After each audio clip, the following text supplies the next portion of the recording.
laid back moods, sky above, sand below, good vibrations, feeling mellow.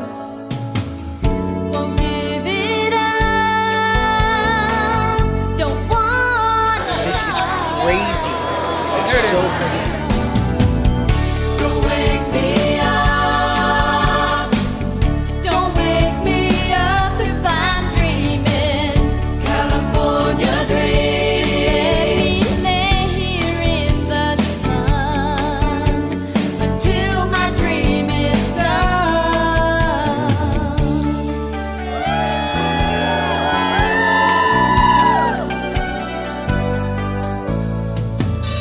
Palm trees, ocean breeze, Let's go cruising. you and me, salt air, sun bleached hair. And the summer Oh, take me there. won't let it go. One more.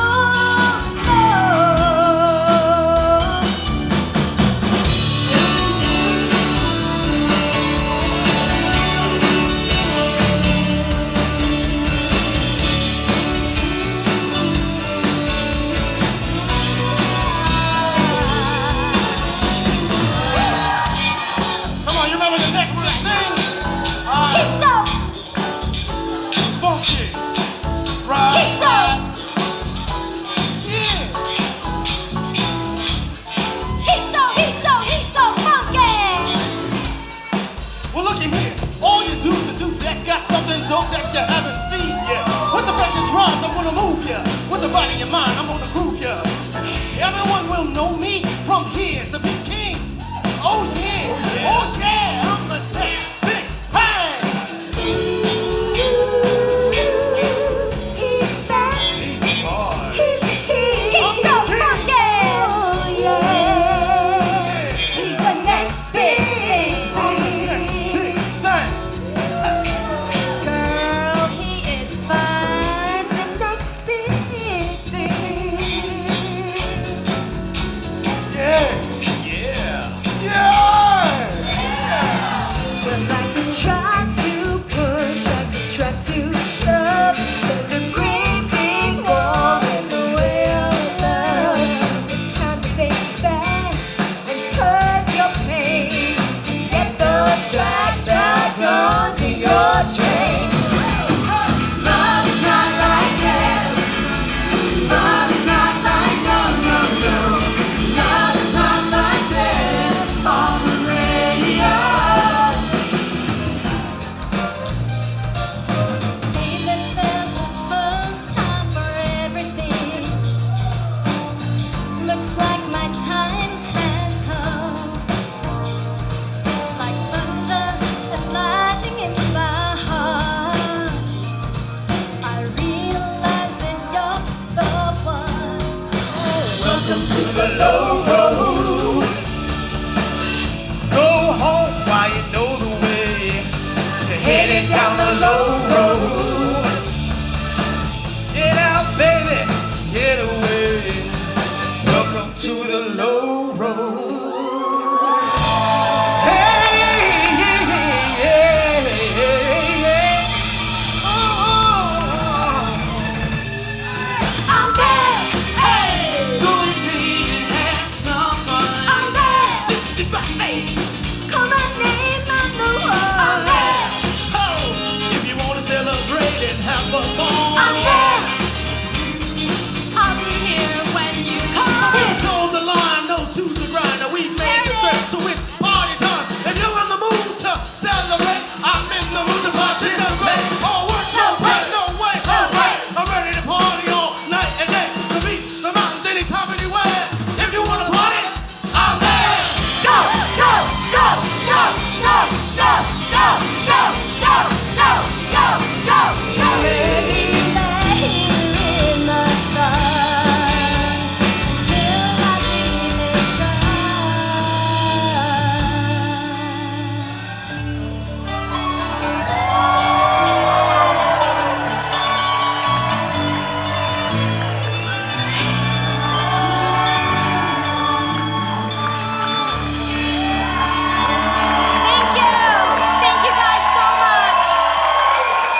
Hi there, you have arrived in time to go pour yourself a soda pop from the kitchen bar. We are ready to review California Dreams and start our conversation with Anthony Franke on living the 90s cool guy Jake Sommers on American TV. Questions will be asked and they will be answered. This is the A2A Bar review. Check out Jake Sommers, a wild man who's in complete control. Who says I'm nervous? I'm not nervous. He's leather with an attitude and a heart to match. He's all yours on California Dreams. Next. On TNBC!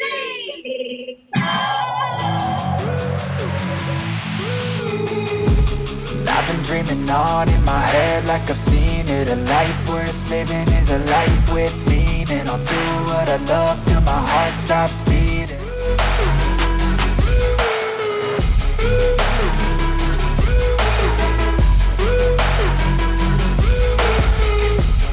Let's do it. Time to stand strong, need to move on to be what I want. I'll keep dreaming on. This is Anthony Franke, aka Jake Sommers. Stay stout. Peace out. Cheers. I understand that you grew up in Leonardtown, Maryland. Can you describe your hometown for us? I was born in Leonardtown, Maryland. Was there for a small portion of my young life. I do have family still there. They're actually in Callaway, which is just outside of Leonardtown. It's just a small, very rural, very nice, pretty.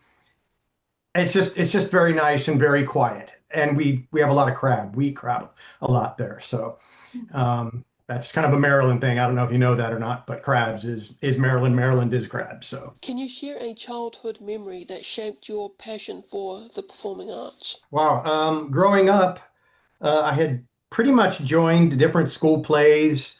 And then I ended up studying dance. I did tap, jazz, ballet, and modern dance for quite a while. I ended up dancing as Mikhail Baryshnikov's son in the Ballet La Solfège with ABT. And then I did a bunch of shows of the Nutcracker with the LABC. It was a long time ago, very long time ago.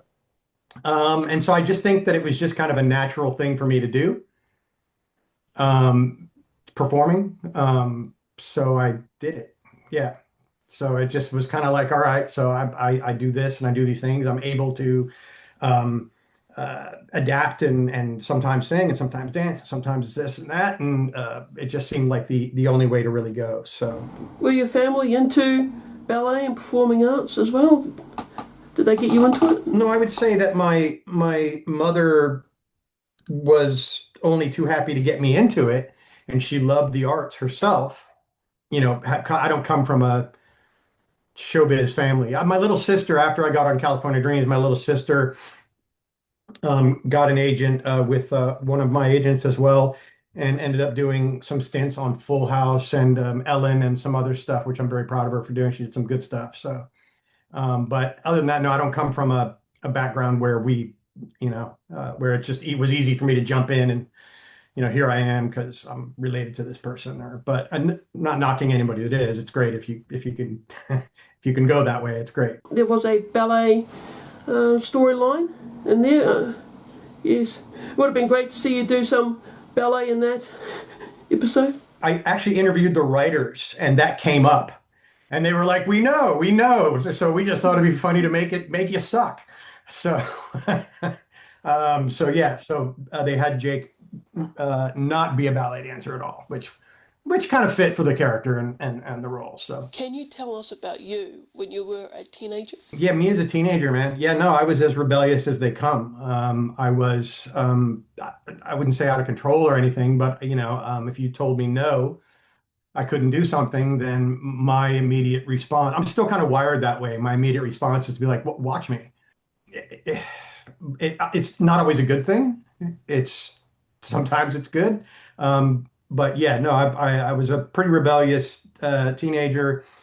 Still am to an extent. My wife says I'm kind of like a teenager still in that respect. Like we'll just have discussions about things and I'm like, if you tell me to do something, I'm gonna just automatically not want to do it. So we need to discuss better ways to, and she's like, you're such a kid.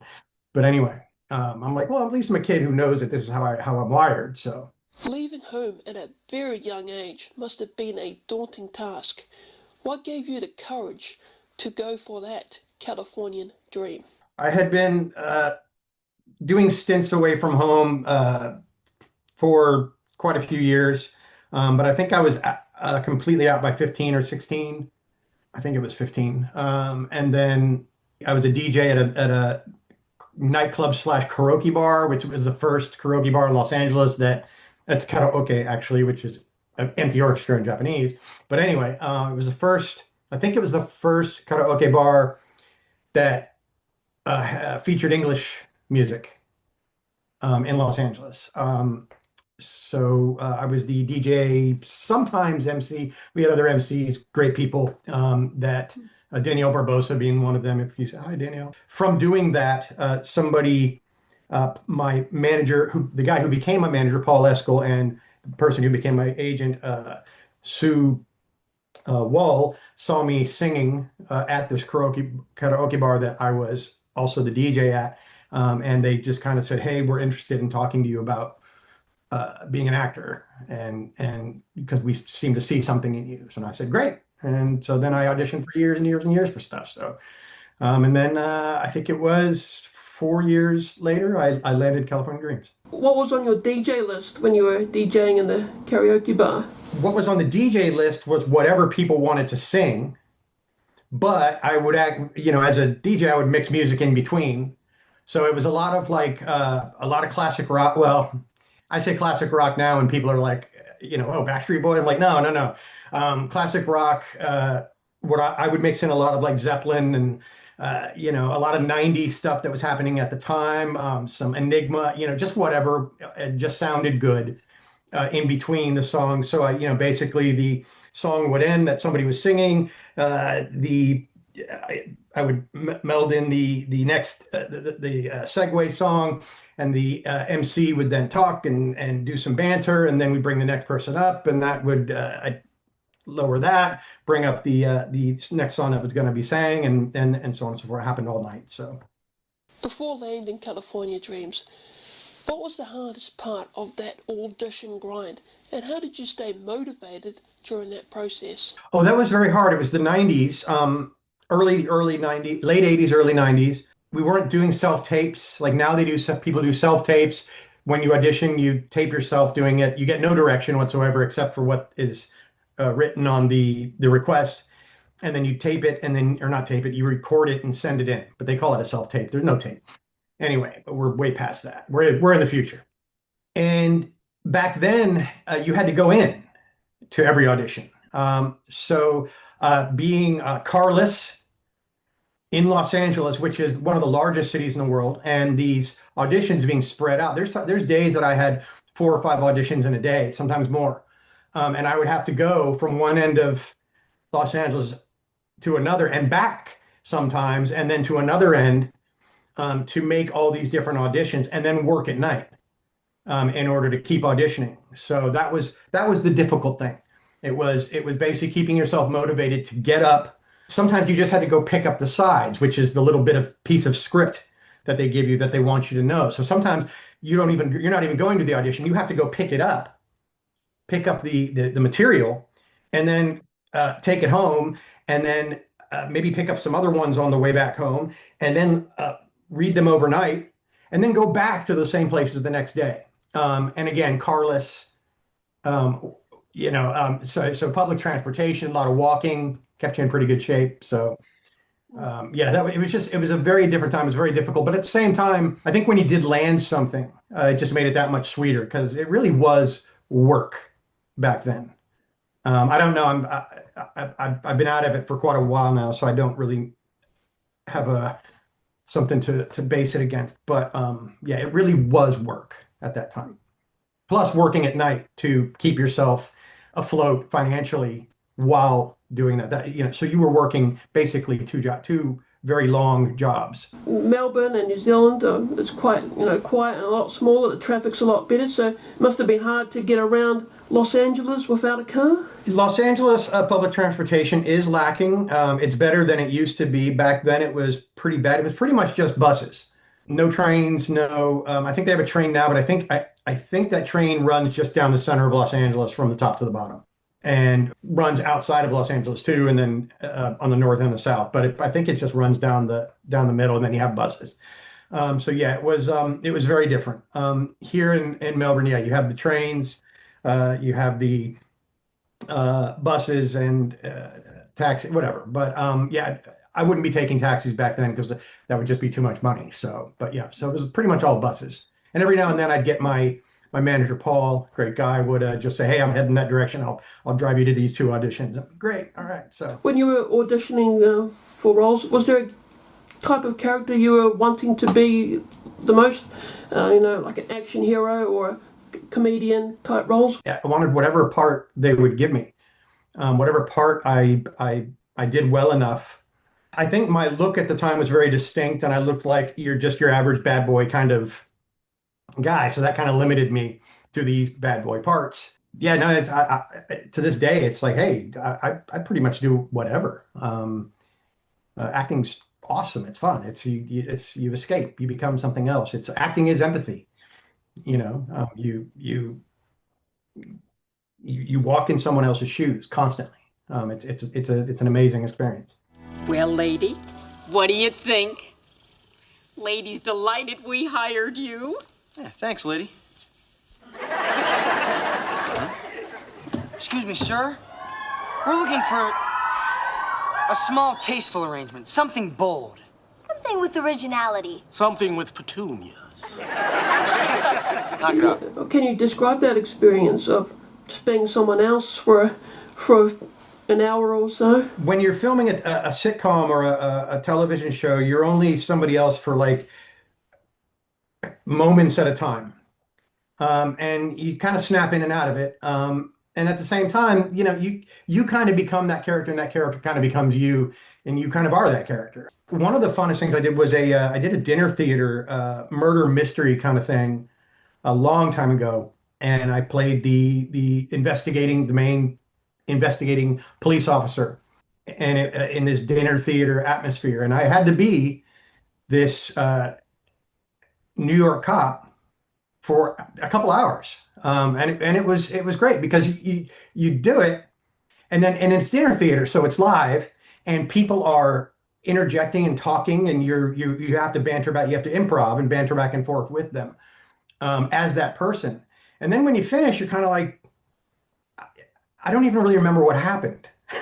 Like I know I did this, I know we finished, I know it was a good show, but I don't even really remember the key points because it just changed all the time.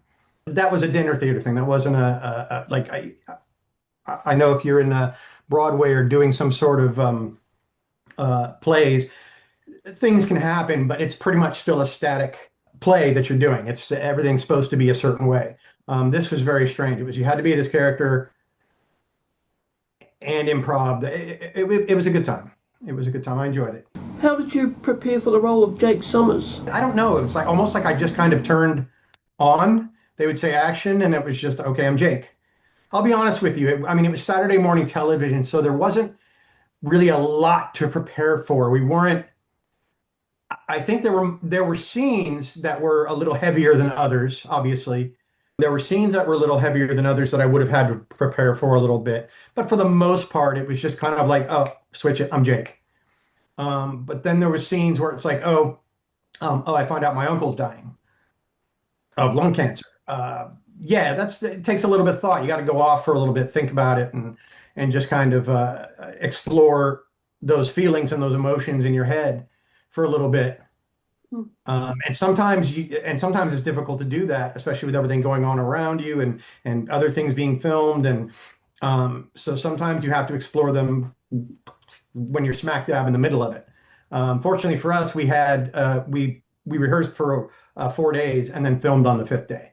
So I had plenty of time to explore anything that happened to be emotional or anything that I had to prepare for. But no, I wouldn't say there was a whole lot of preparation for Jake. It was pretty much performed as written. Can you describe your first impression of Jake Sommers when you read the script? It's weird. When you go for the original auditions, you're only given, as I said earlier, sides.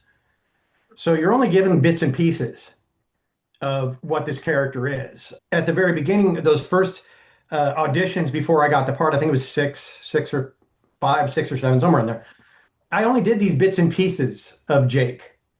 And I guess that was good enough for them to be able to ascertain as to whether I could play the part in front of a studio audience on international television. Then when I got the first script, I saw that this Jake guy was a seriously misunderstood person.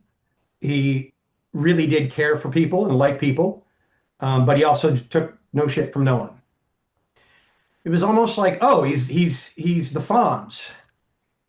I mean, nobody could ever outdo Arthur Fonzarelli. Nobody could ever outdo Henry Winkler. Sorry, thank you. Wow, nobody could ever outdo Henry Winkler and the Fonz. But it was kind of like, oh, he's kind of like the Fonz. It's just that we're going for a more tame version of that because the Fonz was over the top, but perfectly so. Henry Winkler did Arthur Fonzarelli perfect. I mean, absolutely perfect. Nobody else could have done that. Pretty much me looking at that going, oh, he's a Fonz, but just kind of like without all the extras. I found it funny when Diana's character Lorena called you the fake Fonz. Yep, fake Fonzie. Yeah, there was we joked around about that a lot, and then it finally made it into the script. And it was Diana that got to say it. So yeah, she enjoyed that. I think you see in my face, it was like, when it's like, all right, it was about time. We got this out. All right, we done good. All right, cool. Was there a Jake Sommers storyline that you wished had a follow-up or a resolution, such as the Stolen Song episode, the Undercover Cop episode? You know what? Yeah, Zane Walker stealing my song. I kind of wish there had been some kind of resolution with that, as the resolution was me just walking away, which in a way was a perfectly reasonable resolution because, as Jake said, man, I could write a million songs like that one, but I'll never get back what was just taken from me. The death of my uncle, the late great Eddie Mecca, who incidentally did a lot of work with Henry Winkler. I wish they had kind of delved a little more into that and the actual emotions beyond. I mean, because it was just like he was dying as the show ended, not he wasn't passed away yet. Yeah, there's. I mean, I could probably go through every episode and be like, yeah, I wish they had, but it's, one of the things I see is people seeing stories being told and saying, oh, I don't like that show because it didn't go the way I wanted it to. And I think what we've done is we've gotten away from people are storytellers and they're telling a story. And it's not for you. You might not like it, but it's not for you to tell them how to end it. So for me, it's like, I'm just grateful to have been a part of what the writers did and grateful to have been a part. I would have liked to have seen certain things or more, but I'm still grateful to have been a part of what the writers did and what the producers did and what we all did collectively. So the Zane Walker story, that happens in real life. Sometimes there isn't a happy ending, a resolution, right? Like, I'm sorry, and here's your song back. Right. Although in that episode, we got to see Head Cheese take these two massive cakes and smash them on Mark Winkle's head. And to this day, we all watched that and just, we were we were dumbfounded. It was one of the most holy crap moments ever. And to Aaron Jackson's credit, he took it like a champ, and he had it done to him like 3 or 4 times because we had to do dress rehearsals and we had to make sure it worked. And but just that alone, that was a highlight, not because it was Aaron getting that on his head, but just anybody. That was, those two cakes. That was a heck of a moment in that episode. Sometimes for me, it overshadows the actual soberness of the rest of the message. But anyway, yeah, good on you, Aaron. And head cheese, well done. Was it quite hard work to always be funny all the time if, you know, you're having a bad day in reality? But you see actors who take their own lives, and people are like, oh, well, on his characters and everything, he was so funny. And so Robin Williams, good example. Robin Williams, funniest man alive, one of the kindest men alive, looked after other people before himself constantly, made sure everybody else was okay, was not okay. But that's the job. The job is you go in and you be funny, or you be happy, or you be mad, or whatever it is you have to be. Was there a Jake Sommers storyline that you thought was off for the character? I really hated when Jake lost his cool, and my friend David Joseph Reitman played Tommy Keating. I didn't like it, but again, it was the job. You do it, but I didn't want my character to lose his cool. Yeah, so it was there was a few things here and there, a few episodes where I was like, Jake wouldn't do this, but at the same time, you know, you're there, you're doing the job, you're getting paid, you do what they tell you. And it's, you know, and I'm not saying that with a negative connotation, but you do what you're supposed to do. You're all collectively making something. So yeah, I didn't want Jake to lose his cool. So that is one storyline that I didn't really like. But at the same time, when I go back and I look at that episode, it was pretty well done. Everybody was great in it. So, and then I think, you know, Sly taking a French fry and wiping ketchup off my shirt and eating it was pretty fun. You know, it was just kind of something he would do. So there was some good stuff in it regardless. I like the expressions that you give when one of the other cast members have a good joke on you. The one in particular was Sly Winkle when they're talking about Yo-Yo Ma, and he goes, sounds like something Jake would say when dinner's ready. Yo-Yo Ma, when's the dinner ready? Don Barnhart and Patrick Maloney, two of the directors, gave me a lot of moments to work what's called a deadpan. And that's pretty much where somebody does or says something stupid and you just kind of look off away from the camera a little bit and just ponder it. Like, can you really be that dumb? Or look right at them. But yeah, there was quite a few of those because obviously Sly said and did a lot of stupid things that were funny. But yeah, thank you for noticing. Some of the most talented musicians have studied at the conservatory. Eric Clapton, Eddie Van Halen, Yo-Yo Ma. Yo-Yo Ma? That sounds like something Jake would say when he's hungry. Yo-Yo Ma, what's for dinner? Can you describe the cultural impact that California Dreams had in the US and in other countries like Germany and Ireland? We had a massive following in Europe in general. It was my wife, who's Australian, says that it showed here, and I have fans here, but they showed it like 5 a.m. or something in Australia. You know, people had to get up and you know, in order to see us. But I mean, I used to get from Europe. I used to get like bottles of wine from people in France. I mean, that almost sounds stereotypical, but I did. They would send me bottles of wine. I got gifts and letters from people all over Europe. In different languages. It was mind blowing. I've heard myself in so many different languages because they actually played us in these countries. I've heard myself in Hungarian, which is weird because they picked a guy that had a really high voice to play me. So it was very interesting to hear myself in Hungarian with a very high voice. I've heard myself in Spanish, Japanese. It's interesting because we still have quite a following in Europe as well, in the UK especially. I get a lot of. I think you've interviewed one or two Eddie, people from yes. Addie. Yes, great guy. I'm telling Addie, I watched your interview. Thank you, and good job. But no, we still get quite a following over in the UK. It just culturally, it just speaks to the fact that it spoke to everyone. It didn't really matter where you were. We were California, we were on the beach, but it didn't matter if you were in France or UK or Germany or whatever. People were interested in what we were doing and wanted to know. And I think people wanted to hang out with us. That was the thing. That was, I think Patrick Maloney put it best when he said, you know, with the California Dreams cast, When you looked at Matt's garage or Lorena's loft, people wanted to hang out with this crew of people, which set us apart from a few different shows. So, yeah, I think culturally, especially for the 90s,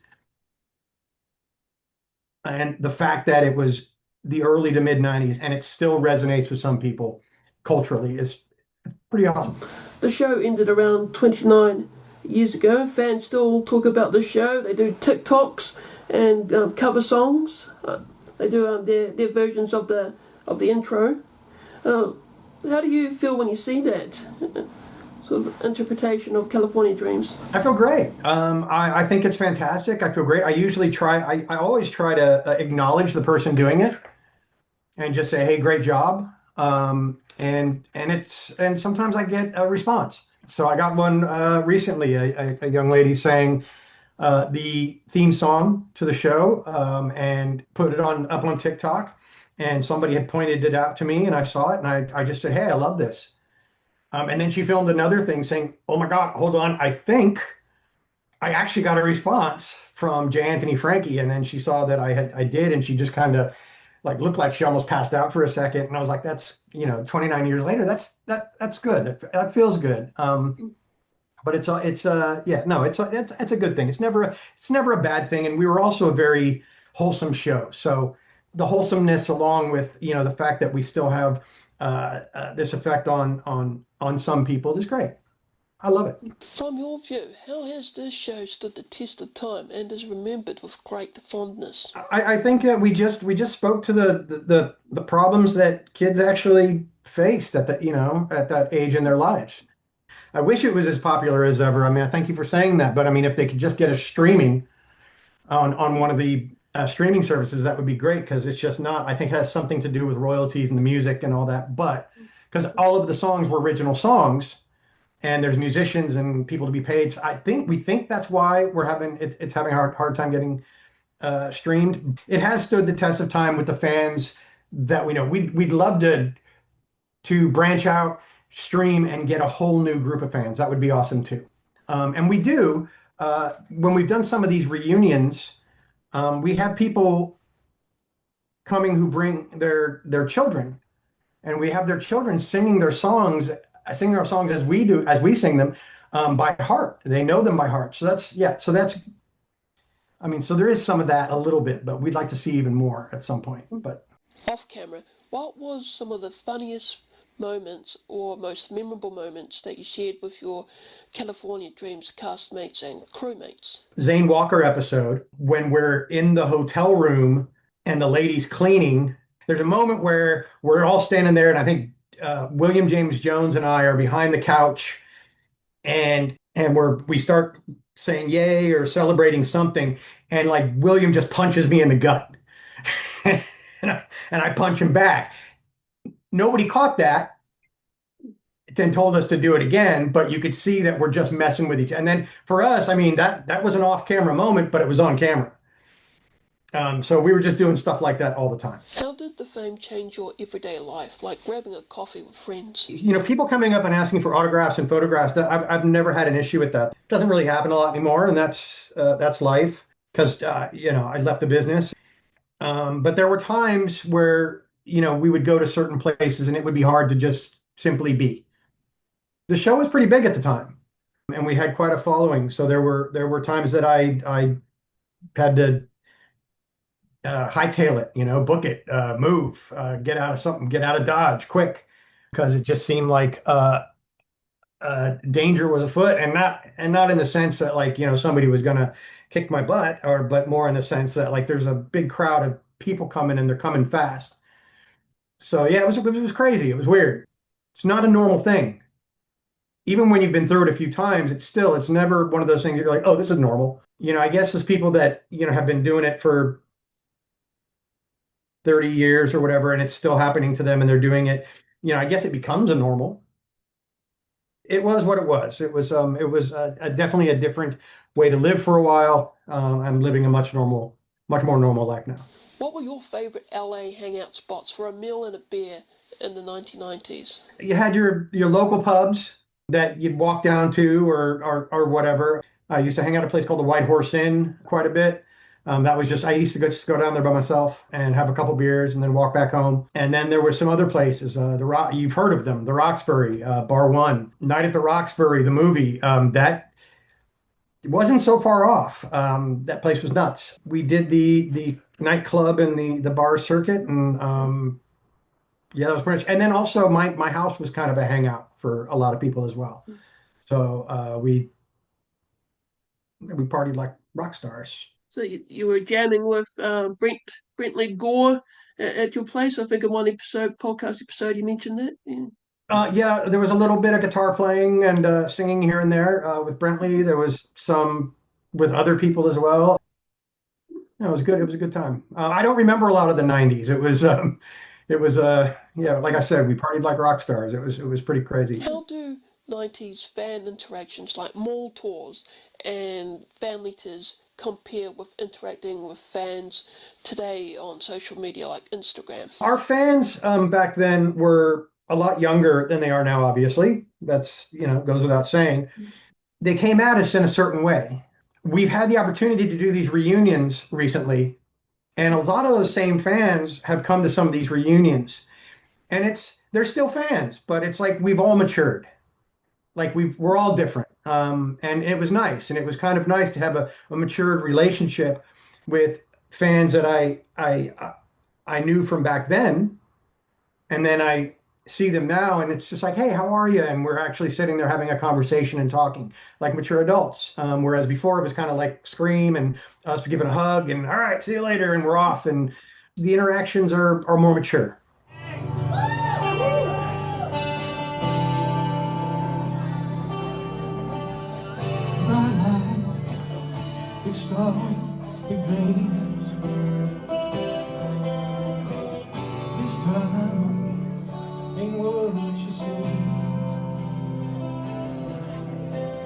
Where was I going when I met you? What did I think I was gonna do? I had too much to drink last night. Hey, now do you know what I mean? It's so different in the daylight.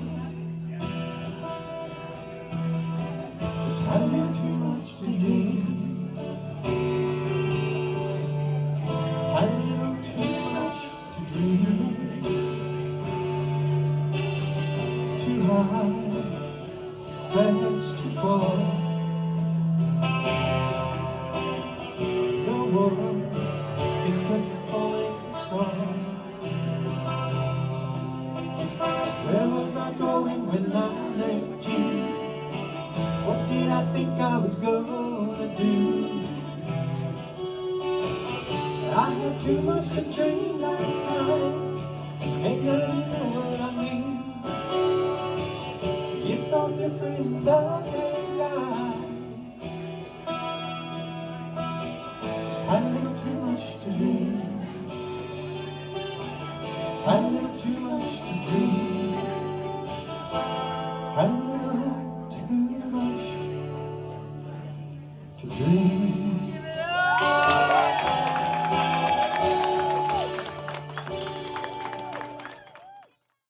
I guess for the fans, it'll be like seeing old friends. Honestly, a lot of them make us feel that way. They really do. They make us in person during some of these reunions that we've done. A lot of these fans have made us feel like old friends, and I hope we've done the same for them. You have brightens up our day.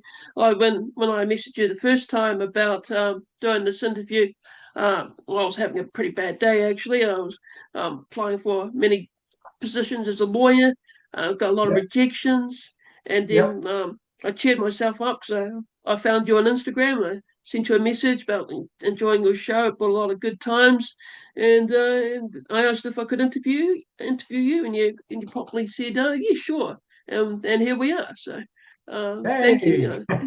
My pleasure. My pleasure. You have a law degree. Yes. Wasn't my first degree. I started out doing a Bachelor of Film and TV. I wanted to make films and television, much the same way as James Bond, and also feel-good shows like Californian Dreams and Milo and Otis. and Yeah. I tried to get work in the industry. Had some success, but it was hard grind and Yep. wasn't successful. So over the years, I did other jobs, and then I thought, well, I'll study a law degree and become a lawyer. Been a lawyer since 2020 now. Congratulations. Yes, so I've done litigation work. Okay. So it was pretty good, but this last year's been pretty rough for that. So Yep. so I cheered myself up by rewatching a lot of shows that brought a lot of happy memories, such as California Dreams. Yeah. I'm glad we could be So there for thank you, you. man. My Yeah. pleasure. Yeah, no, that's my wife got a, bachelor's in film and television production as well quite a while ago. Yeah, it is difficult. It's a difficult business, especially here in Australia and New Zealand, I would imagine. It's kind of a club that already exists, and unless you're already in it, it's hard to break into, it seems. So, yeah. But no, congratulations on the law degree as well. I don't know if you know William James Jones is now runs his own clinical psychiatry business, and Yeah, or that's practice, I should say. Yeah. that's very impressive. Yeah. Yes. How he's moved from one success to another success. Mhm. It's good.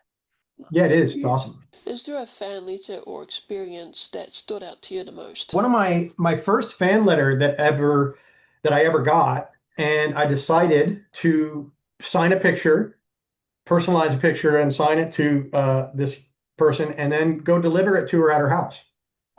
So I knocked on the door. A young girl came to the door and just stood there open mouthed for 30, 40 seconds, like just not knowing what to say. And I just said, well, this is for you, and gave her the picture. She was floored. I don't remember who it was now, but I do remember the interaction. I thought, you know what? I think it's fitting that my first official fan letter / autograph goes directly to the person from me. So that's something I did.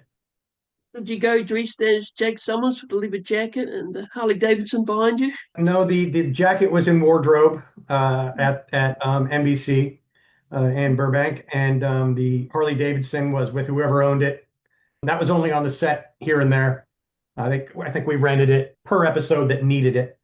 So when it was on, it came on. Never allowed to actually really turn it on. That's a little bit of trivia for you on the set, because you're not allowed to, or you weren't allowed to. I don't know about now, but at the time you weren't allowed to turn on anything that put out carbon monoxide or something like that. So I was actually pushed in and then or pulled out. They would tie a rope and then not show cut the camera in a way that frame it in a way that you couldn't see the rope pulling me out.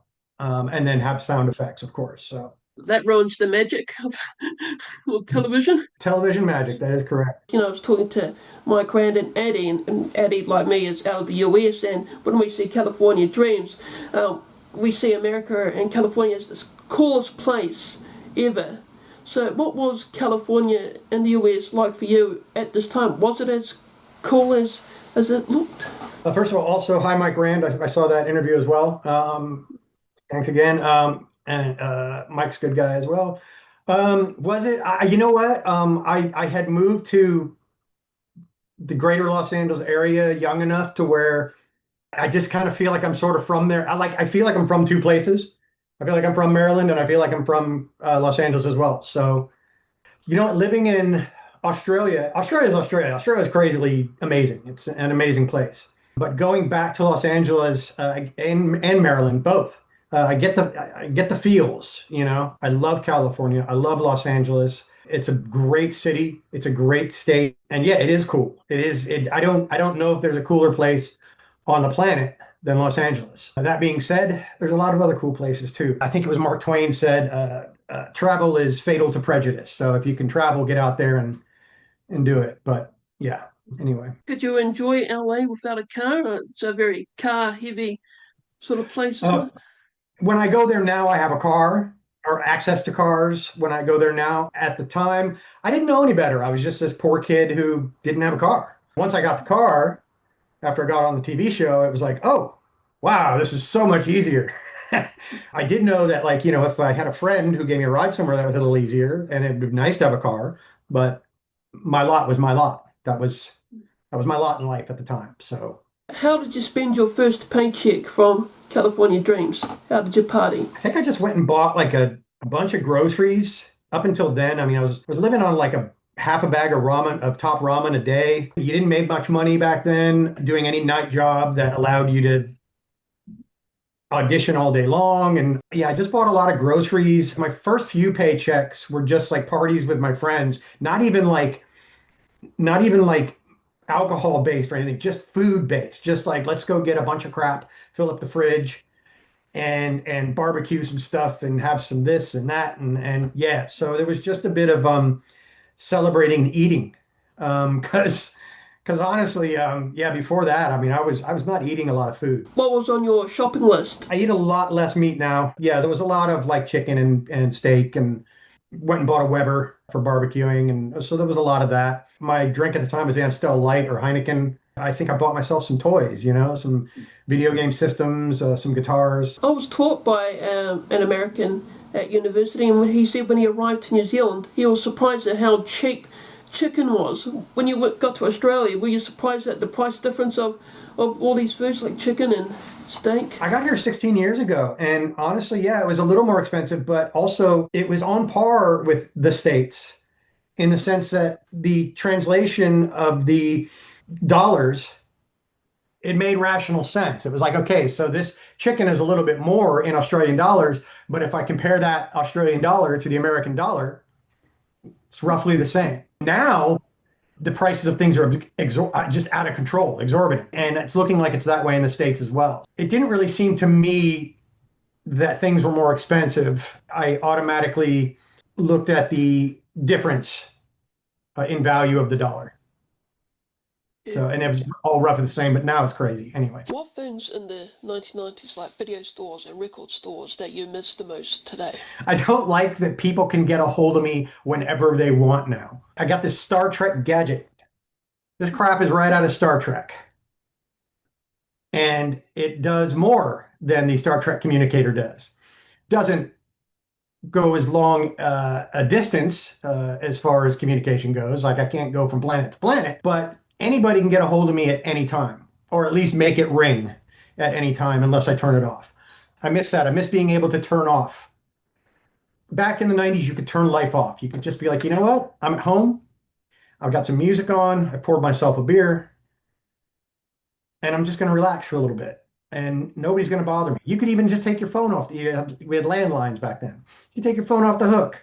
You could actually, I think you could punch something in and just make it so it automatically showed up as busy and your phone didn't ring. I just miss being able to turn life off. You can't turn life off anymore. And I don't mean that in a kill people. You just can't turn what's good. You can't turn everything off around you. And you used to be able to. That I miss. Life in America looks so busy, and they are set to change their relationship status with the world on Facebook too. It's still so complicated.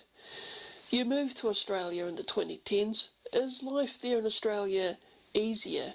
How is that change in life and culture going for you? I live in the southernmost suburb of Melbourne. It's quiet, it's nice, it's pretty slow paced. The medical situation is fantastic. I hear people in the States complaining about, oh, I would never move to Australia because socialized medicine sucks. Socialized medicine is actually really awesome, first of all. Second of all, we have a private system too. They don't tell you that when they're telling you that our systems here suck. But there is a private system as well, that if you don't want to opt into the social system, then you can go private as well. Difference being here, if a doctor says you need something in the private system, and a doctor says you need something, your private insurance can't deny it. You get it. Whereas in the States, they've got private insurance has whole departments dedicated to denying you treatment that your doctor says you need. But anyway, there's a lot to love about Australia. Absolutely beautiful land. One of the first things I noticed when I moved here, the flora.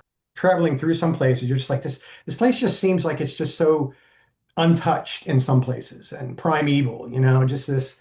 There's a reason that production companies were coming here to film stuff that took place in the past.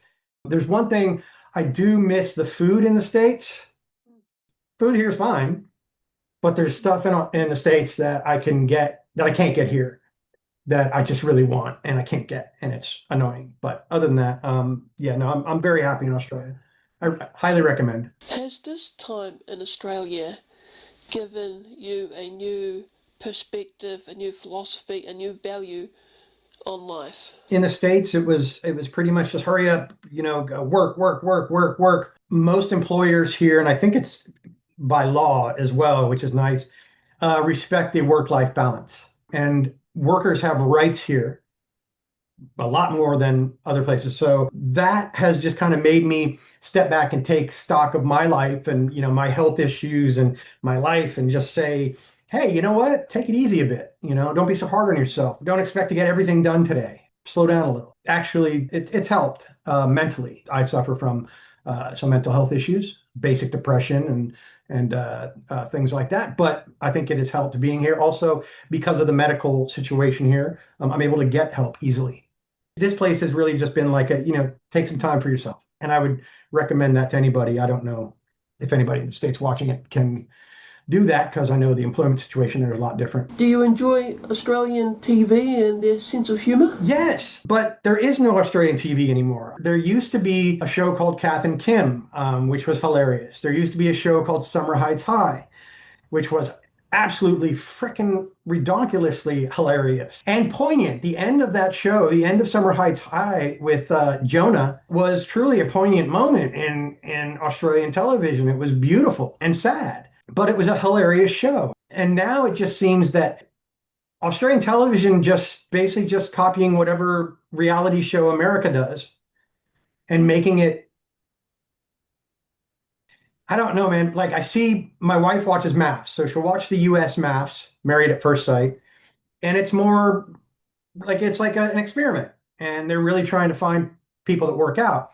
And then she'll watch the MAFS here, and I'm on my computer and glancing up, and it's like they literally everybody's chosen to not get along, to rub each other the wrong way as much as possible. They just choose people that are not right for each other, and it's almost like it's done on purpose. And it just seems like there's not a lot of original television coming from Australia at the moment.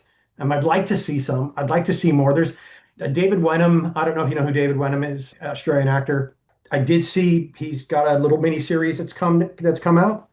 That might be good. I'll be looking into that. But for the most part, I don't see much Australian television anymore. It's just copies of what's happening in the States. Going back to values, as Jake Sommers and as yourself, Jay, what is the one value that you would like to impart on your fans or people in general? Other people matter. I'm not the only person on this planet. Other people's feelings, other people's rights, other people's existence matters. You don't have to earn your humanity from me. We are all human. You're human. I'm human.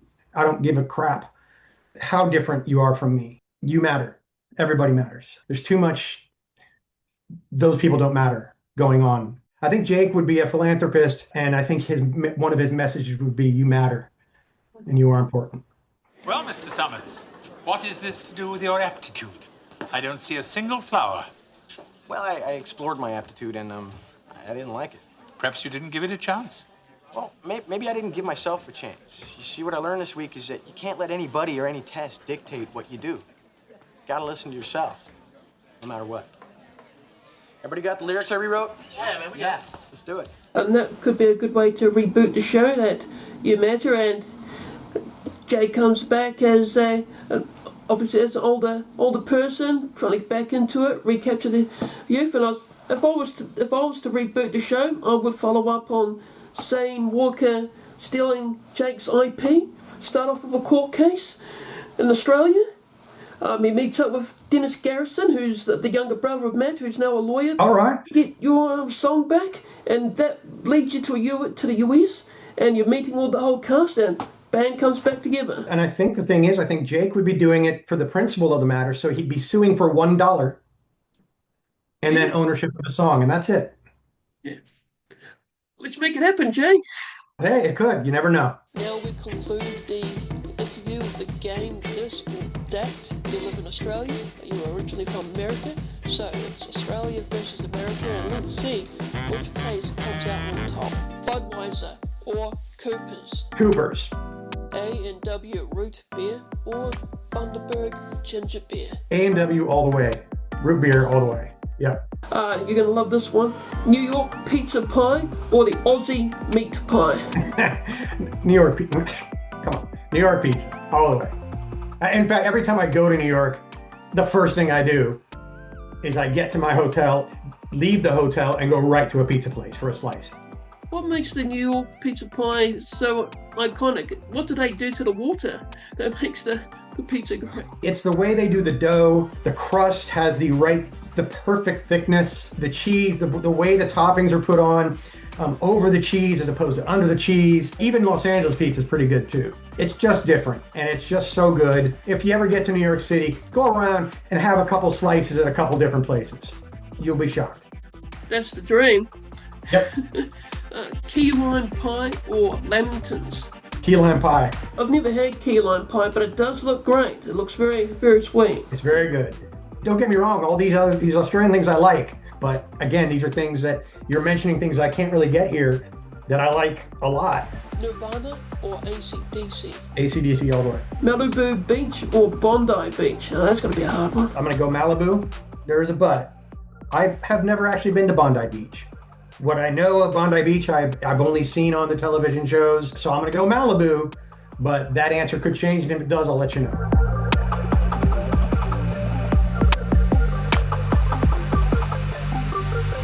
It's great to have a real conversation with you. Oh, thank you, Raymond. I appreciate it. It's good meeting you as well. You're in New Zealand, so you're actually not that far away, as I'm in Australia. So. And now, your future. I know in other podcasts you say that you're the future now. Yes. The future. Yeah, I tell everybody that I'm from the future, but actually you're 3 hours ahead of me in the future. So, damn. Used to be my thing, but now I get it. That's great. Those were the questions. Those were the answers. I'm Raymond, and you've been watching A2A Bar Review. Keep on keeping on, and stay stout.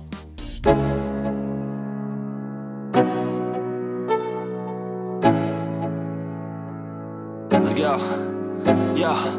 I'm like an addict, do I gotta have it. I ain't even playing, got a really bad habit. If it moves, gotta grab it, fuse like a magnet. Lose, won't have it till I'm doomed in a casket. I ain't playing, got a weird mind. If you work 8 hours, I'ma work 9. If the shit tastes sour, you should taste mine. I'ma stay in power for a long time. Get up, nah, I ain't a quitter. Toss me the ball, I'm a really big hitter. Big picture, I'm a straight killer. Rising the song to the highest bidder. Got juice, got gas, I'ma move fast.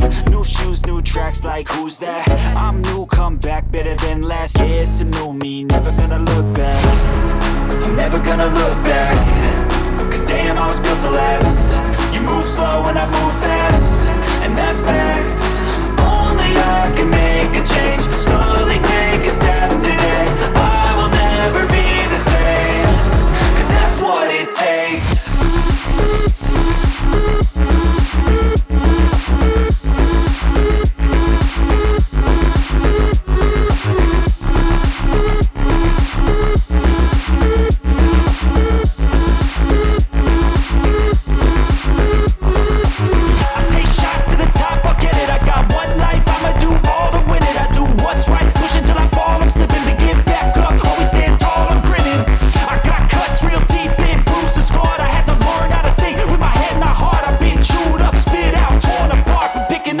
Pieces is a form of art. I'm never gonna look back. Cause damn, I was built to last. You move slow and I move fast, and that's facts. Only I can